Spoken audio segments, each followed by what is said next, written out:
नमस्कार। आज आपण पाहूया कोकणातील शिमगोत्सव। होळीच्या वेळी ग्रामदेवतेची पालखी निघते। कोकणपट्टीत प्रसिद्ध असलेला हा पालखी उत्सव पाहण्यासाठी देश विदेशातून चाकरमानी येतात। गावागावातून ढोल ताशांच्या गजरामध्ये ग्रामदेवतेची पालखी निघते। या दिवसामध्ये गावातील प्रत्येक घरात पालखी नेण्यात येते। वर्षानुवर्ष ठरलेल्या दिवसानुसार घरोघरी देव पाहुणचाराला येतात। आपली ग्रामदेवता घरात येणार याचा घरोघरी आनंद औरत असतो। घोडाझोडाचा नैवेद्य दाखवून देवाची पूजा केली जाते। नवस बोलला जातो, गाराणी सांगितली जातात। घरातील प्रत्येक महिला ग्रामदेवतेची आस्थेने ओटी भरतात। गावातील प्रत्येक घरात पालखी नेण्याचा सोहळा पार पडल्यावर पालखी नाचवणं हा उत्साहवर्धक कार्यक्रम करण्यात येतो। कोकणात हा सण गुढीपाडव्यापर्यंत साजरा केला जातो। गुढीपाडव्याच्या दिवशी या शिमगोत्सवाची सांगता होते। चला तर आज आपण पाहूया कोथवड गावचा शिमगोत्सव।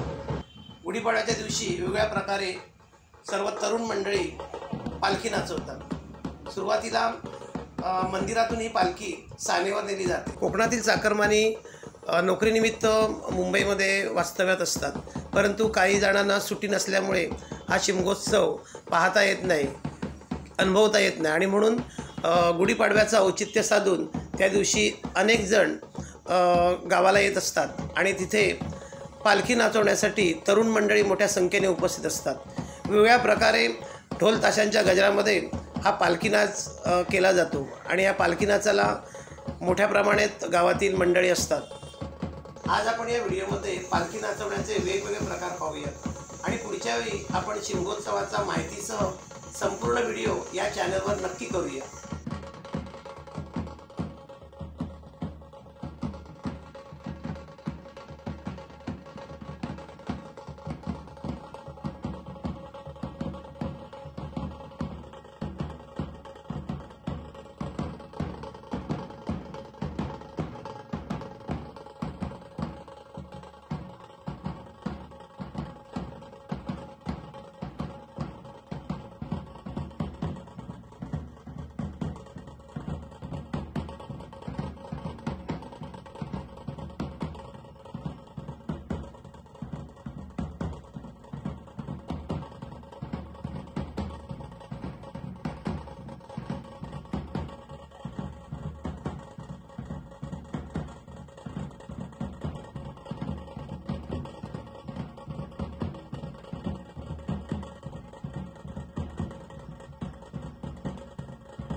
या पालखी सोहळ्यास उपस्थित राहून खरोखरच सर्व चाकरमान्यांना मनापासून आनंद होतो आणि पुन्हा एकदा हे सर्व चाकरमानी आपल्या देवाचं दर्शन घेऊन आनंदाने मुंबईला परततात. तेच पुन्हा एकदा पुढच्या वर्षी या शिमगोत्सवाला उपस्थित राहण्यासाठी. धन्यवाद.